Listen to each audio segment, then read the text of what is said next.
Bismillahirrahmanirrahim. Berkaitan dengan sujud sahwi. Di mana sujud sahwi ini, jamaah rahmatullah, adalah memang diantara perkara yang diajarkan dan dituntunkan Nabi sallallahu alaihi wasallam. Dan ini dibahas panjang lebar oleh para ulama dan mungkin kita tidak akan membahas secara rinci. Namun secara gambaran pokoknya kita harus paham bahwasanya sujud sahwi itu ada pada solat yang kita lupa berapa jumlah rakaatnya atau kita melebihkan rakaatnya. Maka yang pertama, jamaah rahmatullah, yang saya ingin tekankan, manusia itu memang makhluk pelupa. Tidak ada satupun manusia yang kuat ingatannya sampai dia mati. Jangankan kita, Nabi sendiri saja, Nabi kita sallallahu alaihi wasallam itu kadang beliau lupa berapa rakaat salat yang telah dia pimpin bersama dengan para sahabatnya. Maka bukan aib orang itu lupa dalam salatnya, bukan aib. Jadi jangan malu. Misalnya kita memimpin salat berjamaah, kemudian kita lupa, itu bukan aib. Sebab lupa adalah merupakan fitrah manusia. Kemudian yang kedua, jamaah rahmatullah, berkaitan dengan sujud sahwi, ada beberapa solat yang Nabi sallallahu alaihi wasallam itu lupa. Bukan satu dua kali, tapi beberapa kali Nabi sallallahu alaihi wasallam itu lupa.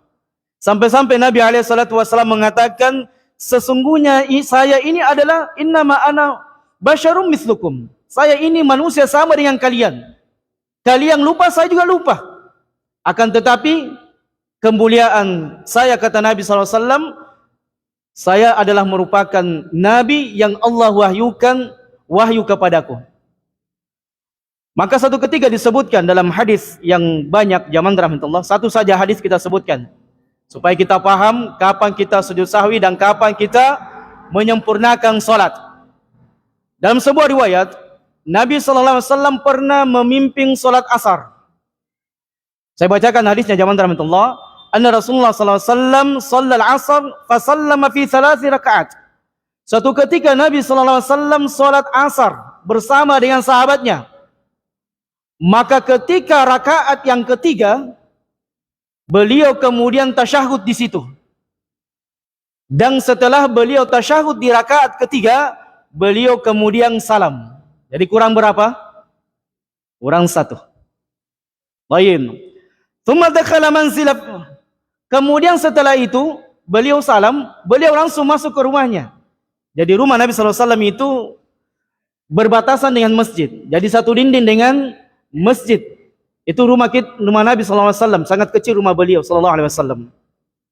Kemudian jamaah rahmatullah, faqama ilaihi rajulun.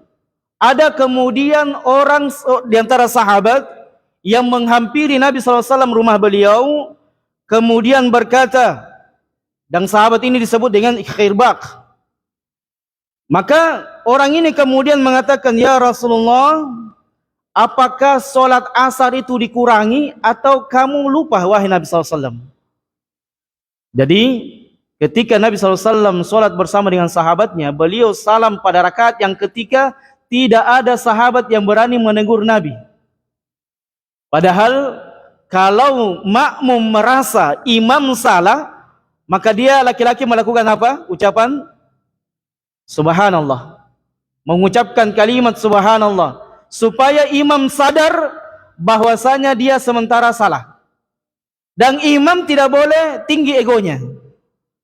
Ya, mentang-mentang imam kemudian tidak mau dinasihati, tidak boleh. Ad-dinu nasihat, agama ini nasihat. Ya kadang kita mungkin dah sampai ilmunya, tapi ada jamaah yang lainnya yang bermakmum dengan kita itu sampai ilmunya. Maka saling menasihati, saling menegur. Apatah lagi ibadah wajib, tidak boleh kurang. Sebab kalau kita tidak menyempurnakan solat asar tadi, kurang jumlahnya, maka tidak dikategorikan sempurna solat asar tak. Harus ditambah satu, tidak usah diulangi. Baik, saya sempurnakan. Maka kemudian Nabi SAW keluar dari rumahnya dan kembali memimpin solat. Kemudian beliau menambah 1 rakaat. Jadi tidak diulang. Jadi tidak usah ulang solat tak. Misalnya kalau kita lupa menyempurnakan 4 rakaat dan kita hanya melaksanakan solat 3 rakaat, maka langsung berdiri tambah 1 rakaat. Langsung berdiri tambah 1 rakaat. Kemudian Nabi SAW setelah menambah 1 rakaat dan sebelum beliau salam, beliau kemudian sujud sahwi 2 rakaat. Ya, atau dua sujud. Barulah beliau SAW itu salam. Maka hadis ini jamaah rahmatullah mengajarkan kepada kita, kalau kita kelupaan solat, jumlah rakaat solat, sementara makmum juga sukut, semuanya diam, terdiam, dan makmum juga ragu. Jadi ini keraguan. Inilah pentingnya kita berlindung kepada Allah ketika solat. Meminta perlindungan kepada Allah, jangan sampai kita semuanya dibuat ragu dalam solat kita. Sehingga imam ragu, makmum juga ragu. Nanti habis solat, baru ada keyakinan, oh ternyata kurang 1. Maka tidak mengapa. Kemudian seorang atau beberapa orang mengingatkan imam bahwa solat yang dilakukannya itu 3 rakaat, kurang.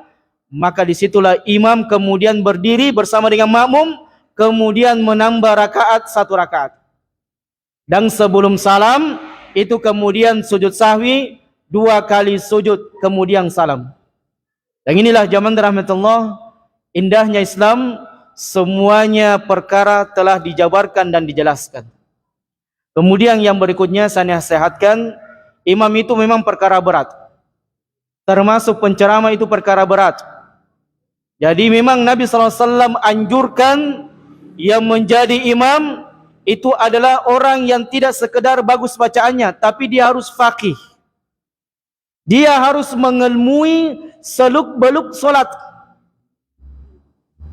Dan juga dia harus mengetahui, misalnya dia ingin buang air kecil atau ingin buang afwan, dia mungkin kentut. Dia mau kentut. Sementara dia mungkin khawatir jangan sampai saya pergi dari tempat ini, kemudian makmum itu bubar.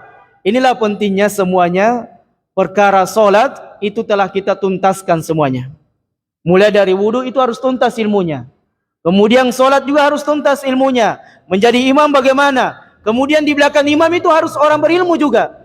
Supaya apa? Ketika imam beranjak atau pergi meninggalkan tempatnya, maka yang di belakang imam bisa cepat menggantikannya. Supaya tidak tidak terjadi kegaduhan di dalam solat. Kan biasa terjadi seperti itu. Tiba-tiba imam tidak ada yang menggantikannya, gaduh, batal semua solat. Terpaksa diulangi lagi solat. Inilah pentingnya jamaah rahmatullah, semuanya kita usahakan kalau ada ibadah yang kita ingin lakukan, bangun ibadah itu di atas ilmu.